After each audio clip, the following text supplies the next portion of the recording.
What if the most important story that you'll ever tell is the one you were never allowed to speak out loud? What happens when we strip away the masks and finally listen to the stories that our hearts are trying to tell? I'm Raylan, veteran, healer, mother, misfit, and your unapologetically human host. And this is my heart of the story, a living, breathing biography of what it means to be fully alive. These stories aren't filtered or perfectly wrapped. They're messy, brave, sometimes funny as hell. We talk about the moments that cracked us open, the relationships that reshaped us, and the gold we found in the messy middle. Around here, we honor the truth behind the performance and the love beneath the grief and the courage it takes to show up anyway. Because healing doesn't always look pretty, but it's always worth it. So pull up a seat, laugh, cry, and swear if you need to. This one's for the rebels and the healers and the ones carrying the weight and still finding a way to dance. This story isn't just mine, it's yours too. So welcome to my heart of the story.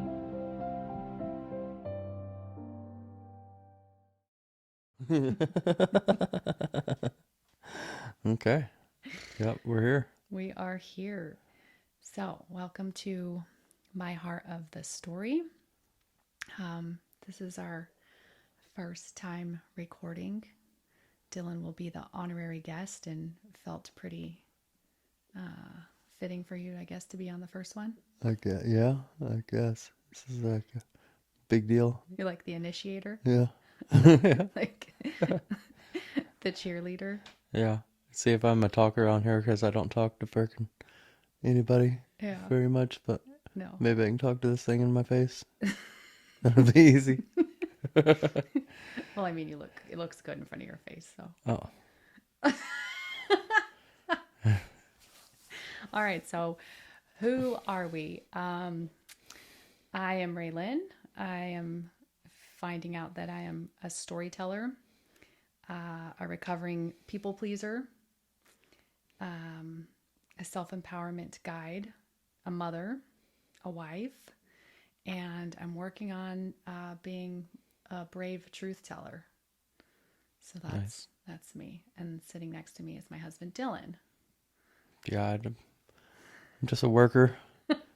I like being a dad. I like hunting, fishing. Yeah, I don't know. That's good. Yeah, this is interesting trying to be on here and try to come up with stuff to say, but I think it might come with time. I noticed that you don't like being a husband. Oh yeah, I like being a husband. That was one of those things. It was great. It is great. 20 years of it. 20 years of my bullshit. Our bullshit. Mm-hmm. I don't think it's been that bad. It's been pretty easy.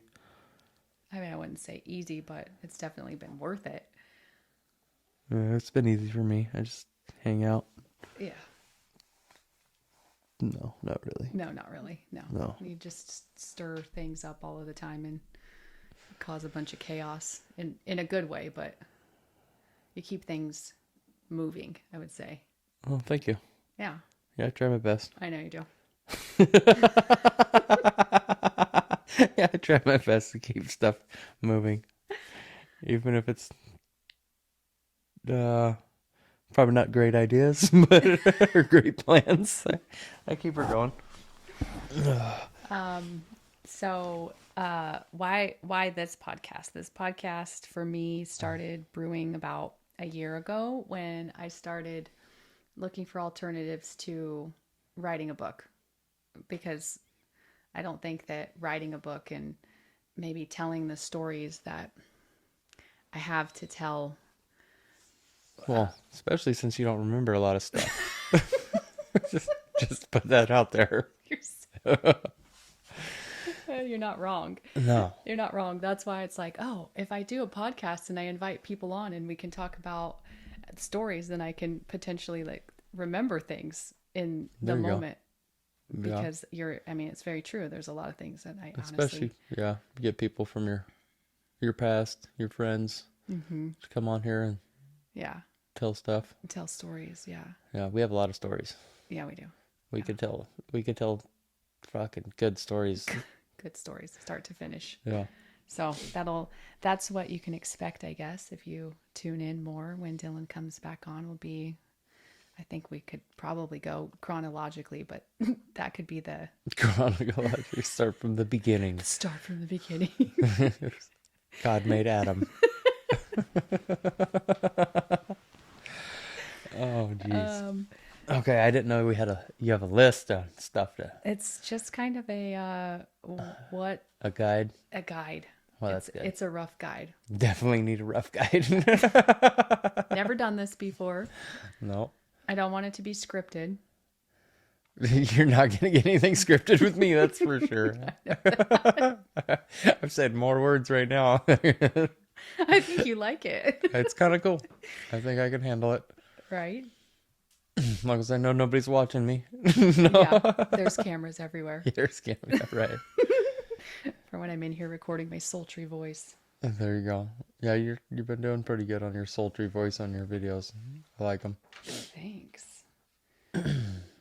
So why are we doing this together? I think we're doing this together because it's just something that we need in common. Because we are two totally different people that have nothing in common except kids and gardening, I guess. And we don't even have gardening in common anymore. I just make you do it because I can't get it all done by myself. Well, I think you make me do it, but then I make you do it because I've been doing it for years by myself, and now you finally want to do it, and I'm like, you got all kinds of ketchup. Like you're over it. I'm just getting started. I've been farming for years, dude. I'm getting better though. I'm getting more independent. Yeah, I'm we've not had a freaking- vegetable garden for what, at least 17 years. Yeah, I would say. Yeah, you started gardening when we lived down in Brownsville. Mm-hmm. Buckets of tomatoes, and I was eating raw zucchini and squash for lunch, and Yeah. tomatoes.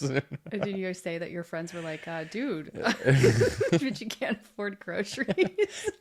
Yeah, not even a sandwich, not even a turkey sandwich. I had a Tupperware full of freaking ranch and freaking zucchini. Visiting the porta potty every 5 seconds. Yeah, that's great.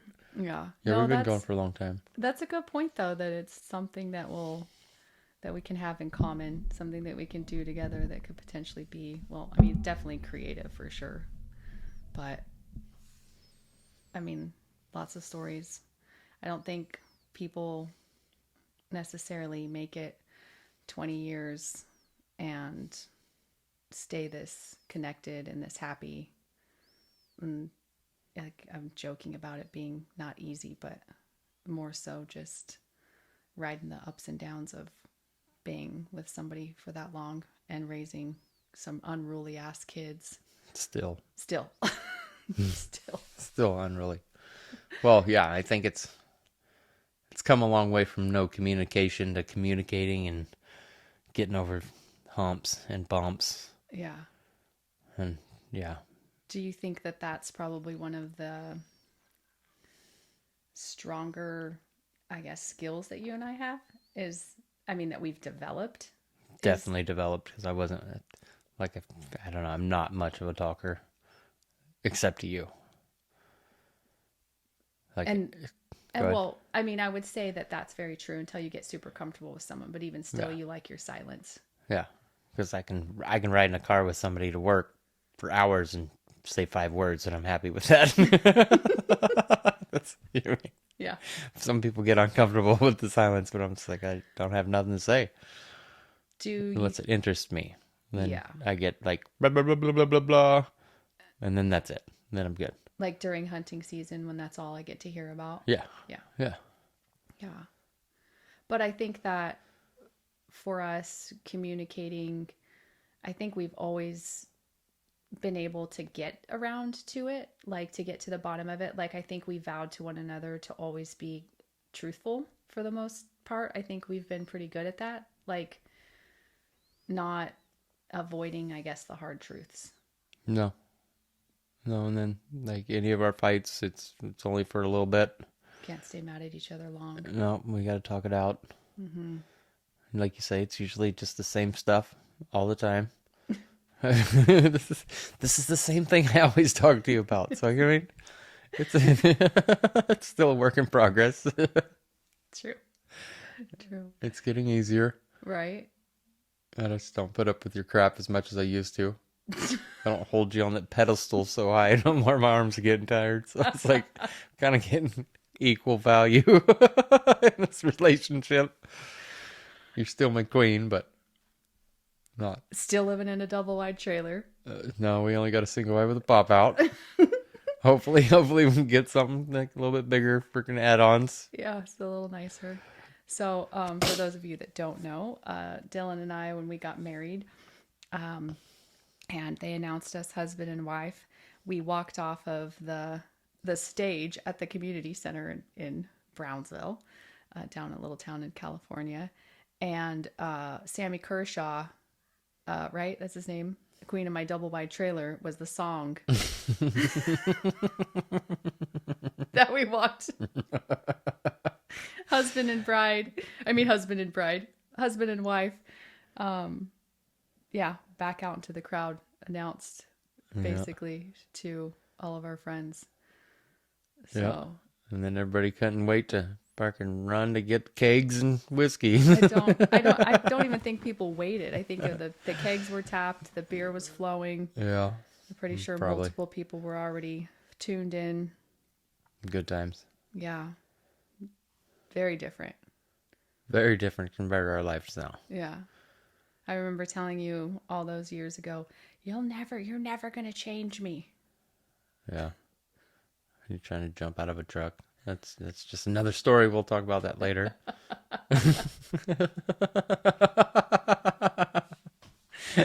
Can't start from there. That's like a quarter of the way in. I don't even know about a quarter. That's like an eighth of the way. An eighth of the way in, yeah.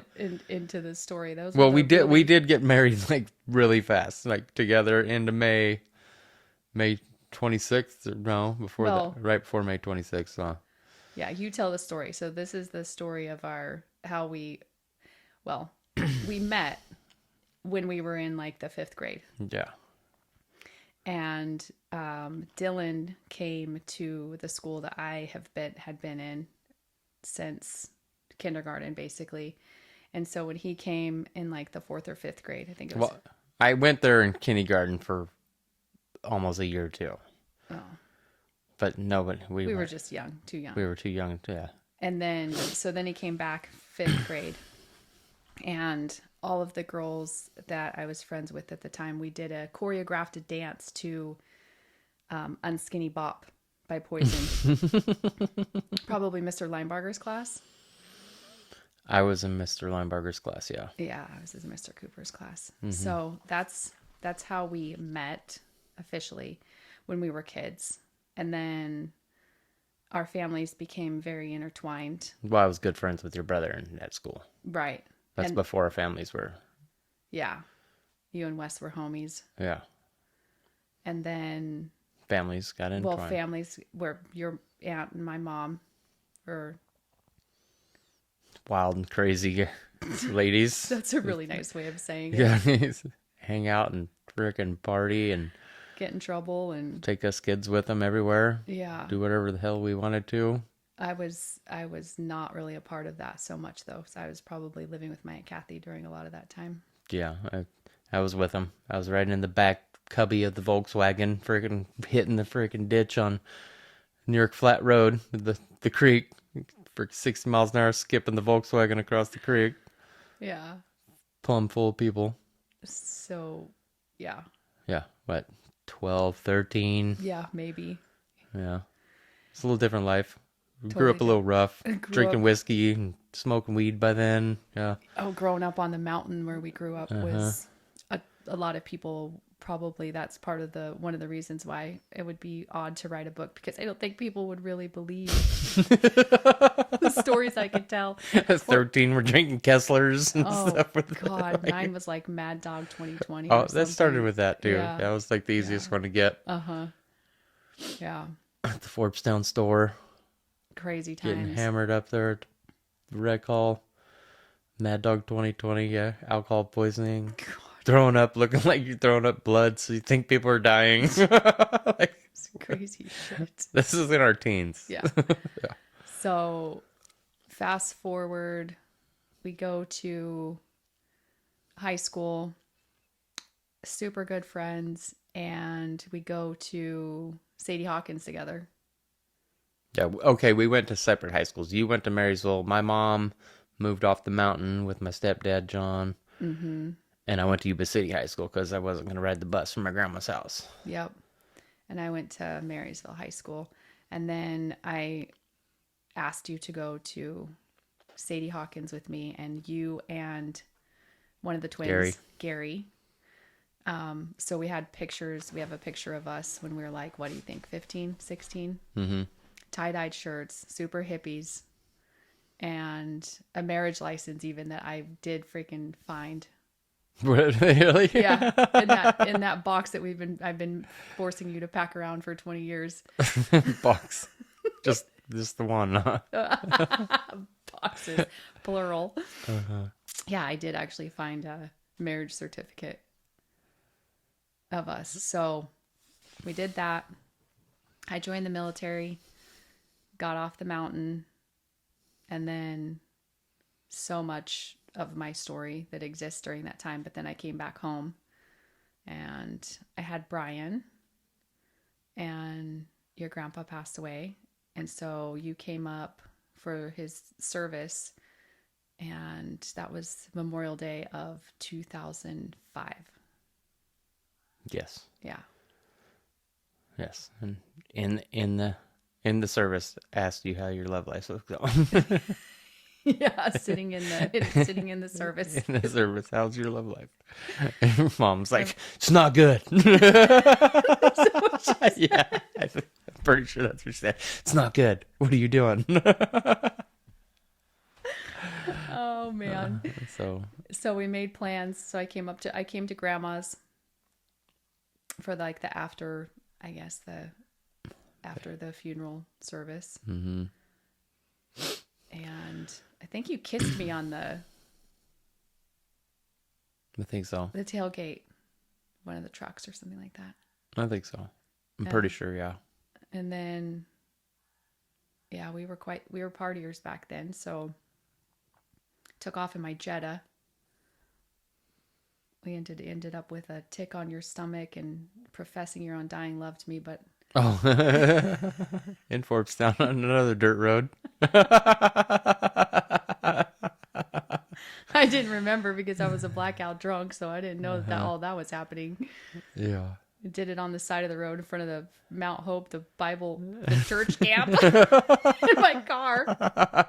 Yes, we did. Yes, we did. And then what? Was it the next day we went out and ended up at Lake Francis, and yeah, I almost died and you just left me in the back of the truck, yeah. The alcohol poisoning? Yeah. Then just dropped me off my grandma's and left? Yep, right by the hose. Well, me and Uncle Jim sat at the lake almost all day and ate like 3 hot dogs maybe and drank beer all day. Yep. And then me and Megan were like, we got partying to do, so we just loaded you up, got you somewhere safe, and left you there. Yeah. And then, I don't know, I probably didn't see you again. And then it was a couple of weeks later, my Aunt Kathy called me and said, John called you. I'm like, who? Johnny. I'm like, who? Dillon. Yeah. Oh. That's funny. So then you said you were going to come visit me, and then you came to visit me. Every weekend from Fresno. And told me how to basically... Was that 3.5 hours, 4-hour drive? 3, yeah, something like that. Rented a car every weekend because I didn't have a car yet. Yeah. Fresh out here, so backstory. There's a lot of backstory. I've been in prison quite a bit. Yeah, I went to the military and you went to prison. Yeah. And then I moved in with my mama's garage after the last stint that I wasn't going back. And then he met me. Well, Ree.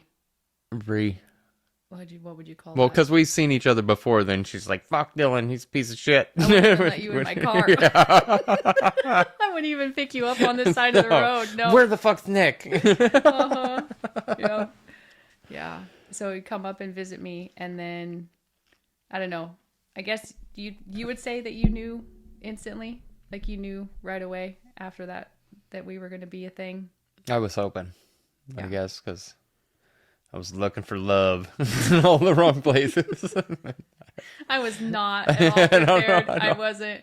I just knew you already had a kid, so you had a trophy, so you're gonna do it anyway. So maybe have another one. I'm glad I got you pregnant and not anybody else. So yeah, thank God. I think there were a lot of times where we didn't know whether or not you were going to be getting a letter or a phone call saying that you had a random kid somewhere. Why would you say something like that? Is it the truth? No way. Yeah, so I was a virgin. I had Brian, and terrible. He was not very good. He was not under control at that age. Not at all. 4 years old, he was not. He was not a terrible kid, but he ruled the roost. He was the man of the house at 4. Yeah, yeah, he totally was.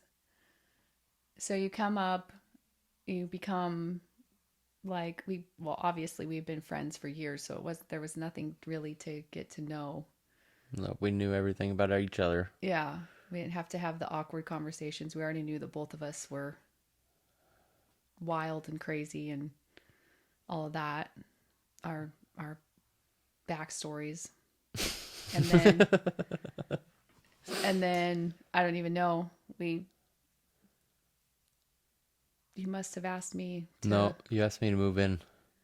Oh, yeah. You asked me to move in with you.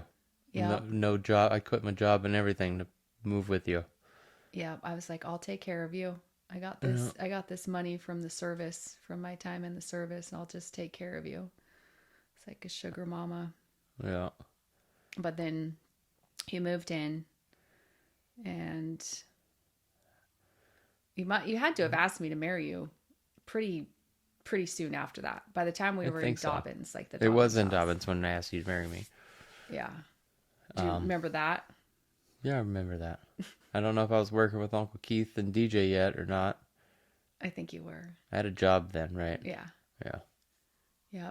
And so then we got hitched October of 2005. That's how fast it was. Yeah, meant to be. Meant to be. And now 20 years later. 20 years later, 3 kids. So Brian will be 25. Lincoln's 18 in July, and Harley Ray just turned 16. Mm-hmm. It's pretty wild. Yeah. Bought our first house by the time we were, 27? How old was Lincoln? Lincoln was a little bitty when we moved there, right? He celebrated his first birthday in the Brownsville house. Yeah, so 26, 27. Yeah. Pretty soon after. Mm-hmm. Got our shit together. Well, as much as we possibly could. Waited a year before we had Lincoln, because I told you I had to wait a year. I wanted to wait a year. I wanted to have kids right away, and I said, absolutely not. I'm not going to be that woman who's freaking got multiple baby daddies, because I don't know that if this is gonna work out or not. It was a little iffy there for a while, because you went on a cruise with Joy and came back, and all of a sudden, oh, I'm pregnant. It's like, I was a little worried there at the beginning, but I can tell he's my kid now. It's for sure deal. It was like 2 months after after that. If it was going to be French or Italian. Yeah. Yeah. Greek. No. He's your kid. There's no denying it. I know he's my kid, 100%. And then shortly after, so Lincoln wasn't even a year old, and I was still nursing, and Dillon was shopping for a Harley. And I called him and told him, I think you might need to get me a pregnancy test on your way home just to rule it out. I don't think that's what's going on, but there's a possibility. And Harley Ray came along 22 months after Lincoln. Oh, there was a little bit more there than that, because there's a little bit more to that part of the story. Because I brought that home. I gave a down payment on my Harley was coming in. Uh-huh. And then you did that, and then I did that. I'm sure we did it together. I think there was a hair pull. And there was a hair pull, and that's what we kept saying. It's one time I pulled her hair. She's like, "What the fuck are you doing?" Pretty sure she got pregnant. So we named her Harley. Yeah, but I was out in the yard just waiting in the carport, and you freaking looked out the kitchen window and was like, I'm effing pregnant. And I really didn't talk. We turned around and both didn't talk to each other for a few minutes. Uh-huh. And then you came inside. I think you had crying. Yeah. Oh yeah. That was a rough one. Yeah. Pregnant, back to back. Pregnant, breastfeeding. Pregnant, breastfeeding. Yeah. And I was still partying. Yeah. Yeah. So big time. That didn't. Working out of town. Partying. Mm-hmm. Missing raising your kids. You wanted to have the kids. Yeah. You were a good wife, though. You and Mom. I'd come home and the kids would be doing something new and you wouldn't even tell me about it on the phone out of town. I'd come home and be like, holy shit, look at that. Yep, they've been doing it all week. That was awesome, though. I have to admit, like, that was freaking great because I got to experience and not hear about it. Yeah, that's true. Because working out of town was already hard enough with babies. Yeah. That's probably why I drank. Sure. Can make yourself believe that all you want. Uh-huh. Oh, so yeah. That's the beginning. That's the origin story, essentially. That's the gist of it. Yeah. There's a lot of in-betweens. Mm-hmm. A lot of stuff we've done. A lot of places we've been. Made a lot of memories. Yeah. Raised really good kids. Like, I really like our kids. Everybody else really likes them, too. Yeah. It could be turds, but everybody says how good the kids are, so I guess we're doing good. Yeah. I think we'll, I'm sure, talk more about it, but we definitely did things a lot differently than how we were raised. Yeah. In certain ways. And we did things a lot, differently than, I guess, what society said would have been normal or what we should have done. We really didn't do that. No. We really let our kids be themselves, like, unabashedly. Yeah. Even at our, what's the word? Like, I don't know, our sanity or insanity.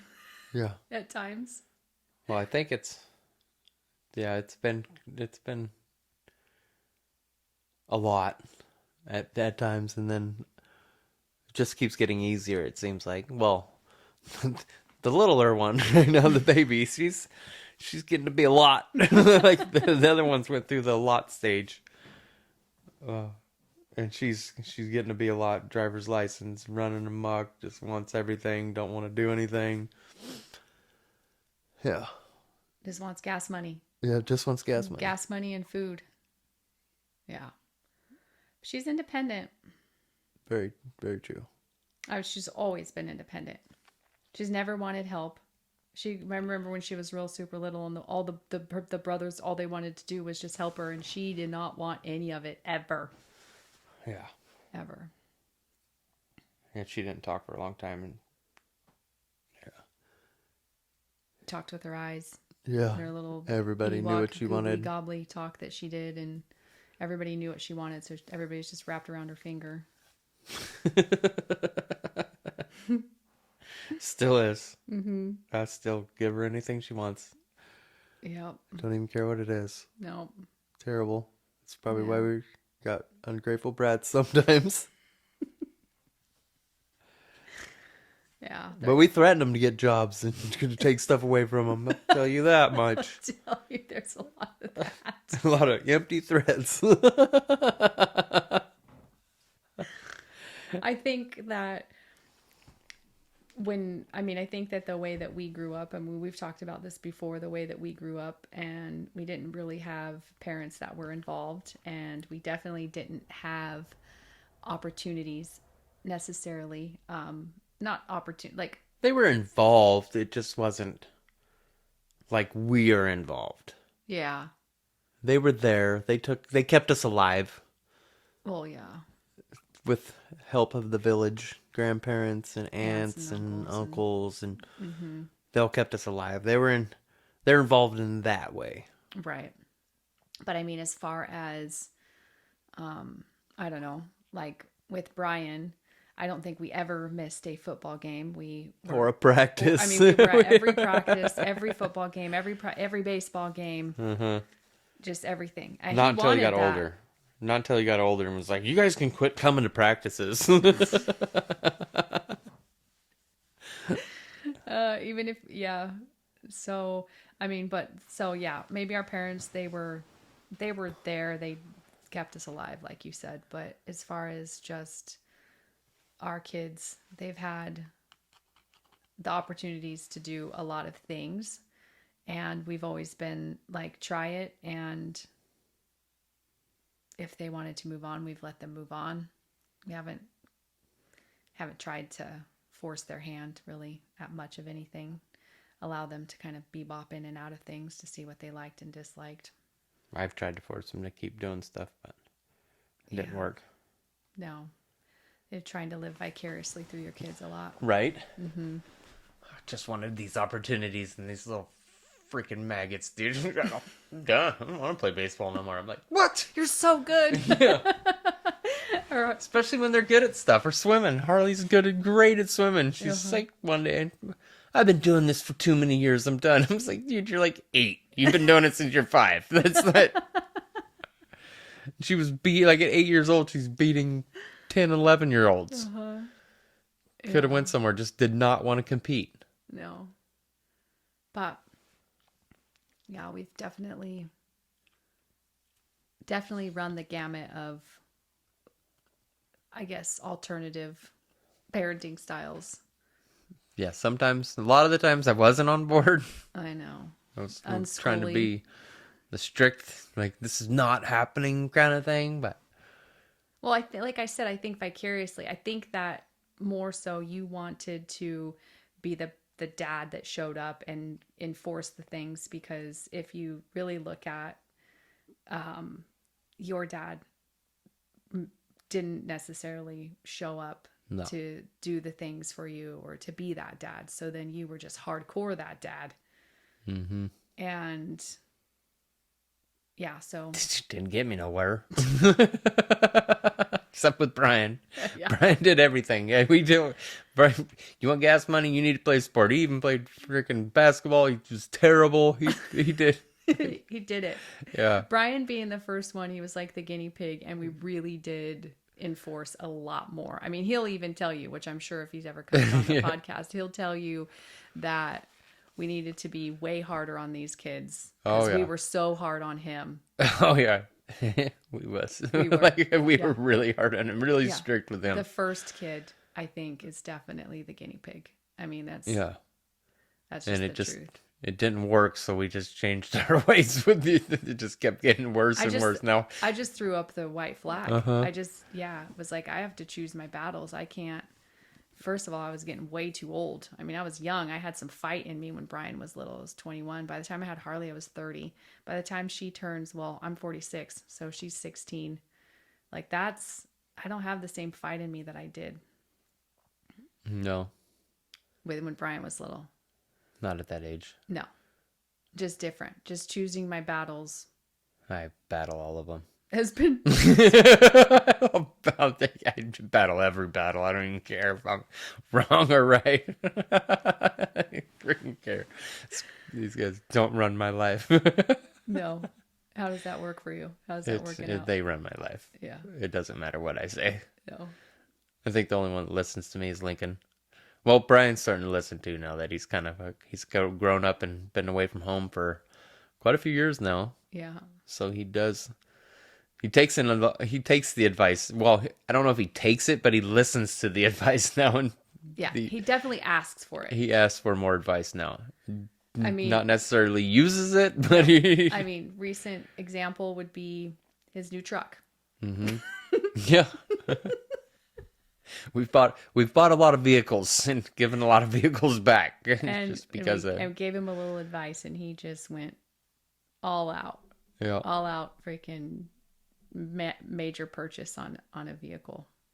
So, yeah, he asked for the advice. I thought for sure he was going to take it. I thought for sure that we gave him a good pep talk. Yeah, but we're just dumb parents, and the car salesman freaking bamboozled him. Yeah. Well, I don't know. He's happy with what he got, so that's all that matters. Because we were there. I know. We were that age too. Yeah. I think I bought my first truck 26.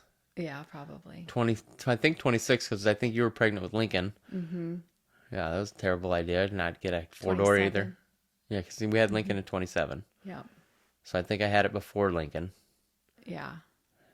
Put a freaking car seat in the back of an extended cab Toyota. What were we thinking? We weren't. No. Not at all. New vehicle. Yeah, 12 miles on it. Yeah. And for years, we didn't even talk Toyota in the house after we ended up that was destroying that one. Yeah. There is no we in that one. You need to take. I take full responsibility. Full responsibility for that one. Yeah. It was a different time in my life, too. Yeah. Very. I don't know how we would come across like telling some of these stories because there's like so much backstories to these stories and more backstories to that story. Like there's a lot. I guess this is just like the beginning. This is the intro. Like, pretty sure there's a lot of stuff on here that we'll talk about that most people would be like, fuck you. Like, there's no way these people did this. There's no way. Also, like, can we even talk about it? I mean, I don't know. Is there statute of limitations? Statute. What is it, right? Yeah, like. Can't get in trouble no more, can we? Can they prove it? I don't know. We're just talking about it on a podcast. It's just making stuff up. Right. Yeah, storytelling. Yeah. Yeah. We got a lot of storytelling if people want to hear our stories.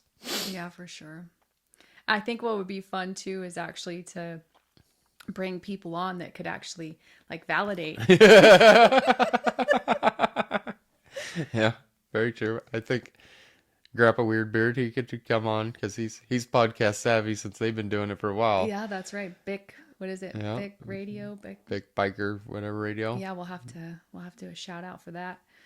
For them once we get going, get him on. That would be pretty cool. He's got some pretty cool wedding night stories too. Yeah, he does. Yep. I think that would be a good one to come out because then we could talk about all the pre-wedding stuff that happened. Yeah. Yeah, that was so definitely getting people on that like would, like I said, validate and be able to tell the stories and have all different perspectives or how it was all intertwined and all the different memories together. Yeah. I think that'd be probably pretty good. Yeah. Yeah. So that's us, I guess, in a nutshell. Yeah. With where we started. So where we're at now, 20 years this October. What do you think is by far the thing that stands out the most for you, like where we've grown or where you have grown? I guess double question, where you've grown, and then I guess where we've grown as a couple.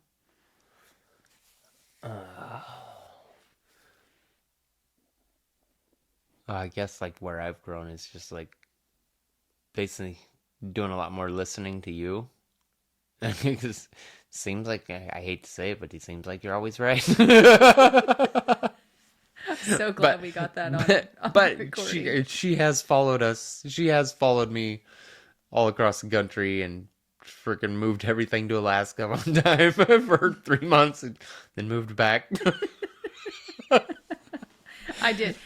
I did. I told you. I said, I think I'm just going to pack a weekender bag. And you just looked at me with so much defeat and sadness and puppy dog tears in your eyes. Like, you're not going to move out there with me? Like, this is a sure thing. And I was like, yeah, no, I felt it in my bones that it. I think we should have stayed. At the end of the day, I really think we love Alaska so much. If we would have stayed, we would have made something happen. Yeah. We could always get back there. Yeah. Yeah. We just had some crazy dude. All right. So back on track. Okay. So now. With us. Yeah. You think you started listening. Yeah. Probably quit drinking. That's probably quit drinking most of the time. Like I'll have a beer here and there or whatever. But I think my main thing with us for the last like long time of years is just I've always drank. Mm-hmm. And stopping that, it seems like there's a big difference in our relationship since I'm not drinking all the time. Yeah. 100%. Yeah. Since you've stopped drinking for a long time, I just think it's like a turn off. Yeah. Yeah. Because I get it. You know what I mean? Yeah. It never did any. Well, I don't know. It did all kinds of cool stuff for us. I mean, yeah, we definitely had our moments. Mm-hmm. I was a completely different drinker than you, so Yeah. my like need or desire to quit drinking was completely different.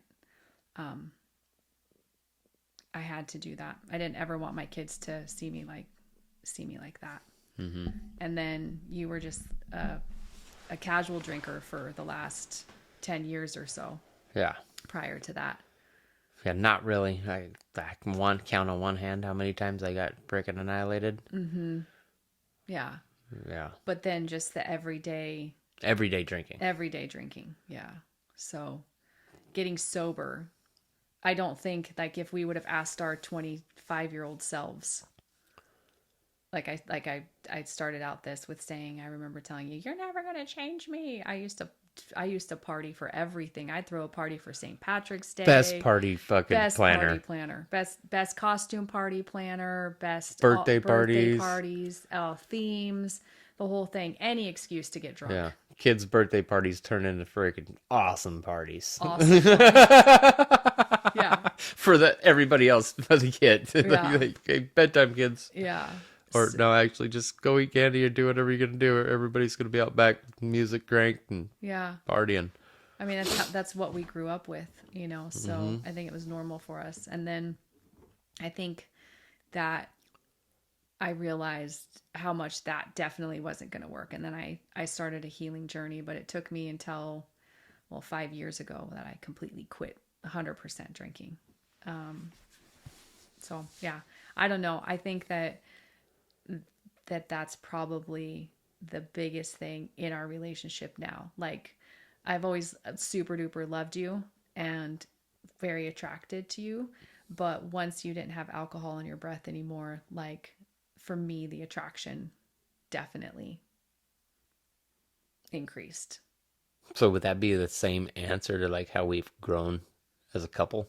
Yeah. 100%. Because we grew, like, I got so far ahead in my journey, and then like you would catch up to me, or you've also gotten so far ahead in your journey in one way or another and led me, and then I got into it, and we never had resentment to the other, even if there were times where it became like, I guess, an issue or was something that we had to deal with. That there was no love loss. We never not loved each other. Maybe didn't like each other. Yeah, there was a lot of part. You know, we didn't like each other, but that's there was a lot of that. That's got to be normal. Well, I think people just change, and so when you've been together for so long and you're dealing with so much, and you're not just dealing with kids, but you're dealing with, family and work and friends and all that kind of stuff.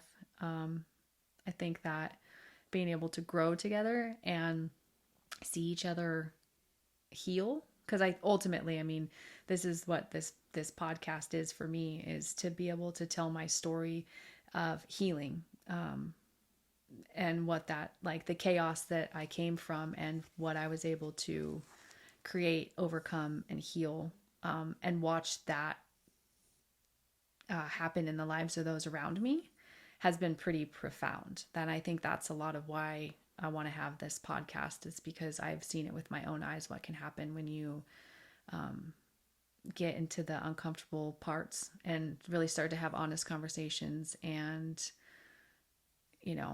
like I said, stop people pleasing, and really kind of do the hard things, have the hard conversations.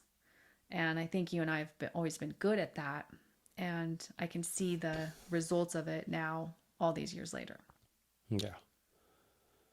Well, it's definitely still a work in progress.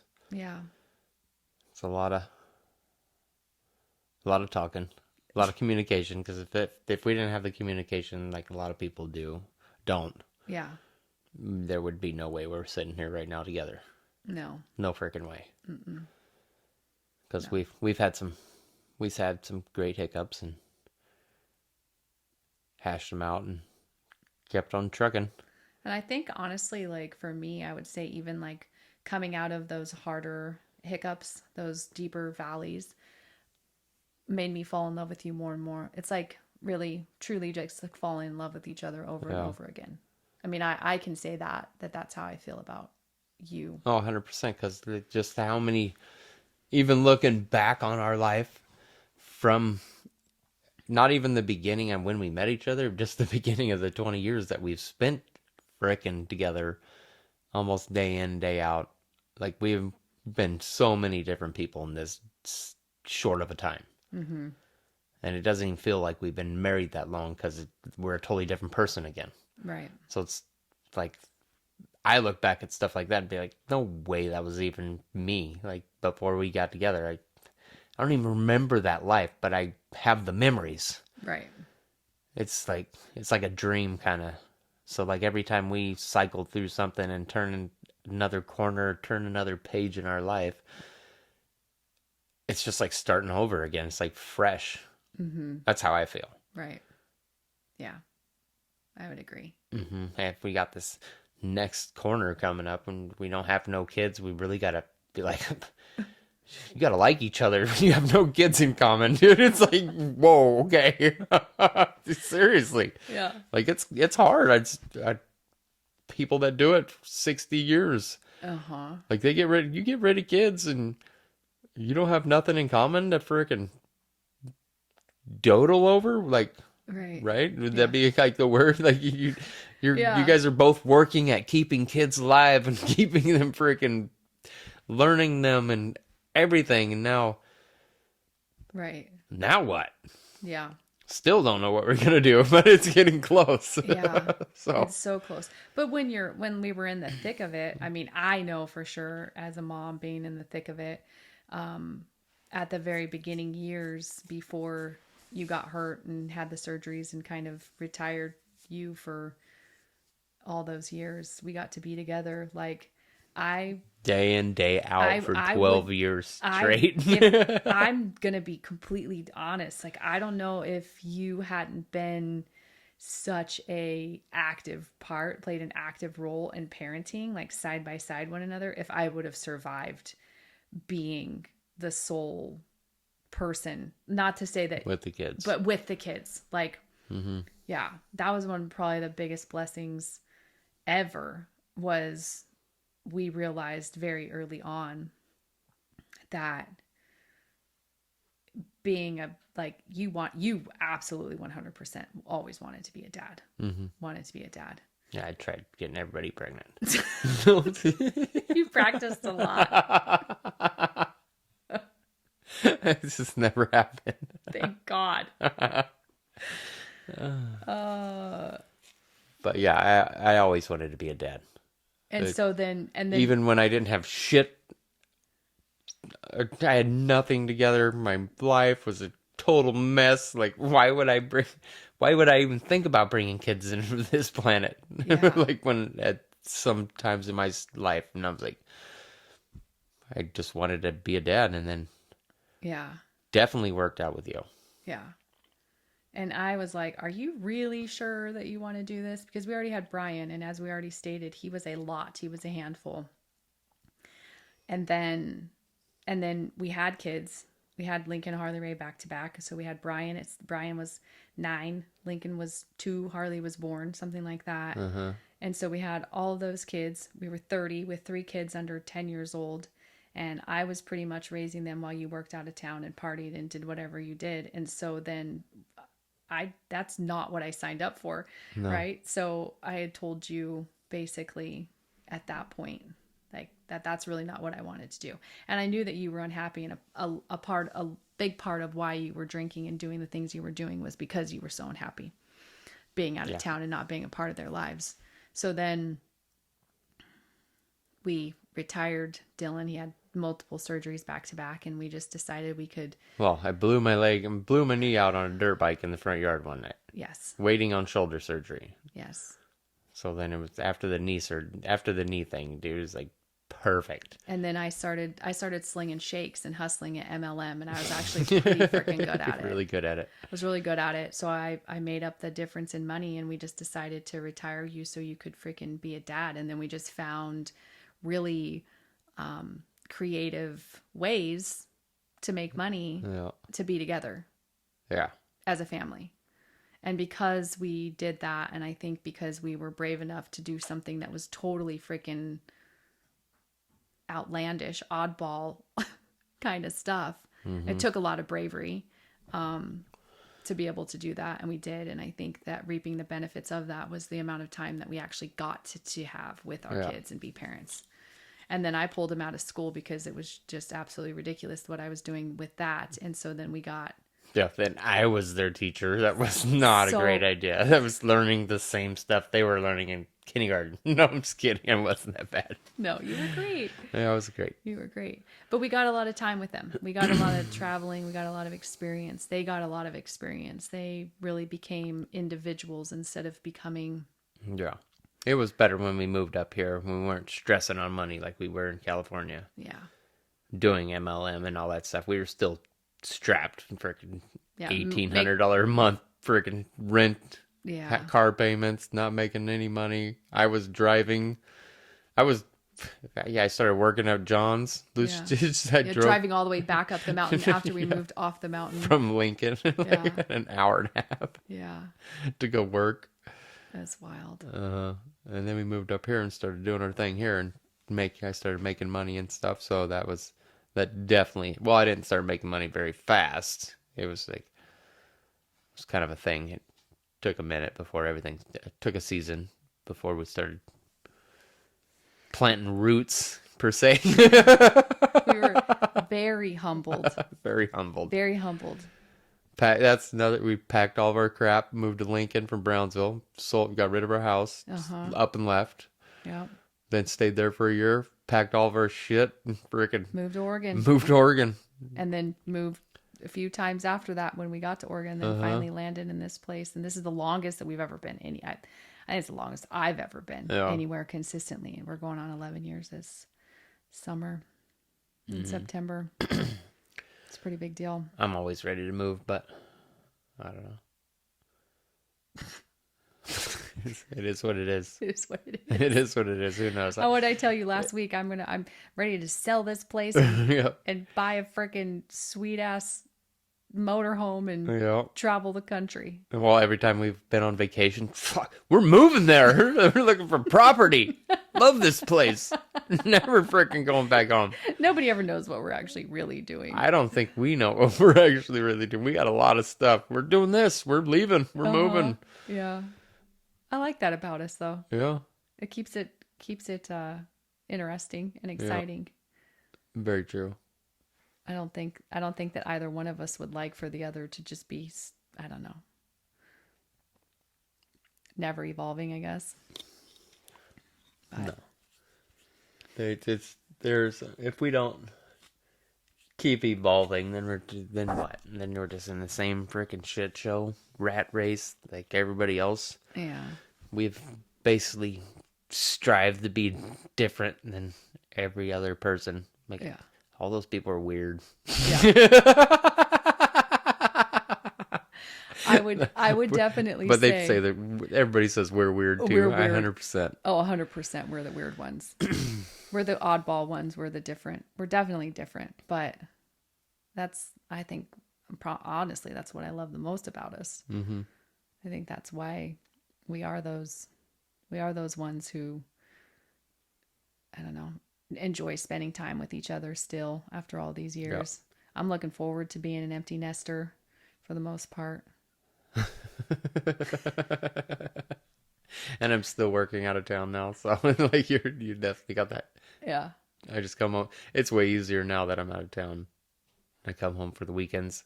Yeah. I think that helps too, because it was getting rough being day in and day out with each other, especially since the whole business that we were in kind of crashed, and I'm spending a lot more time just at home.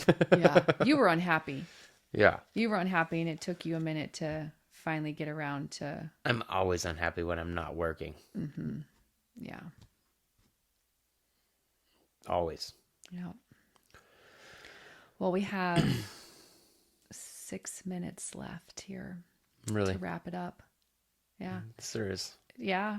Went by really fast. That's not too bad. I think you're actually quite good at this. Oh, thanks. I think I'll have him back. Were you nervous that I wasn't going to be able to talk?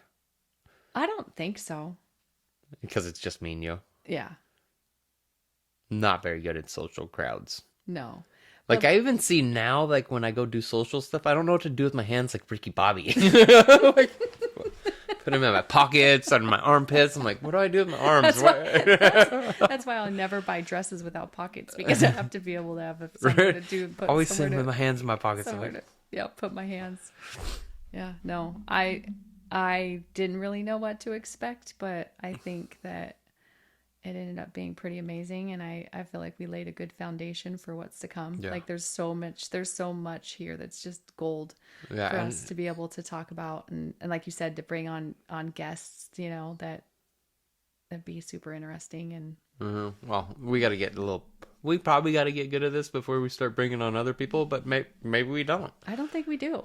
I think that, if I'm correct in what I see, is I think that a lot of people, this is what they want, is just unscripted, raw, real conversations of people in their lives. I don't think that, there's so much content out there, but there's also like someone for everyone. So who knows? Like, it might just be, but I don't think we have to be good at it in order to start bringing people on and just, what is it? FAFO? F around and find out. Oh, okay. I was like, huh? I think we'll figure it out. Yeah, no, I don't think it's too bad. I think there's plenty of talking going on, and I think the time went by pretty quick, and not bad. We got some stuff. Yeah. Like, we got some stuff to talk about. Like, we could sit out here for hours and tell stories and tell our story. 100%. I think what would be really cool too is, I don't know how this all works, but we'll get to that point where we can have people ask us questions, maybe like be live and get questions and be able to tell a story. That's why makes you a little weird. That makes me nervous. I'll be completely honest that she asks me questions all the time, like blah blah blah, and I'm like, you put me on the spot. I have no idea what I'm supposed to say. Like, I'm really good at that. Not saying stuff. You can ask her, like, why do I ask you questions and you just go silent and never say anything, and makes her feel nervous. So like, the pressure. Yeah. The pressure. Not very good under pressure. Well, maybe that'll come. Maybe you'll get more comfortable with it. So, thank you for being here today. Thanks for being my partner. I'm glad I pushed you to keep at this and get out here. I love that you push me to be better, to be brave. You always have. Awesome. And I love you. I love you too. That's it for today's chapter of My Heart of the Story. Before you go, take a breath.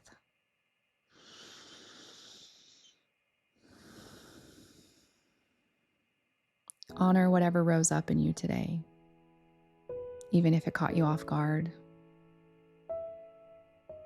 Thank you for meeting me here in the beautiful, brutal, honest, messy middle. For being a part of this living and breathing story that doesn't need to be fixed, just felt. And when the world gets loud, when the weight feels like too much, when you forget who you are, remember this. You are human, so stay wild and come back to your heart. It's still here, still beating, still yours. So until we meet again, big love, deep roots, soft shoulders, brave heart.